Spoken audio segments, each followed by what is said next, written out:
মেলান্দহ rail station থেকে পূর্ব দিকে দাগি জালালপুর এলাকায় রেলপথের সমান্তরালে চমৎকার এই রাস্তাটি দেখতে পাবেন। মাঠের মধ্য দিয়ে কালো পিচ ঢালা রাস্তা, দুই ধারে মেহগনি গাছের সারি। সেসব গাছের ফাঁকে ফাঁকে তাল গাছ গজিয়েছে।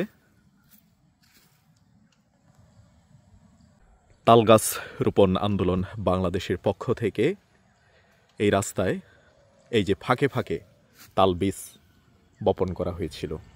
আগামী 10 বছর কিংবা 20 বছর পরে এই গাছগুলো হয়তো থাকবে না, তখন এখানে আরো কিছু তাল গাছ লাগালে রাস্তাটির শোভা বর্ধন হবে।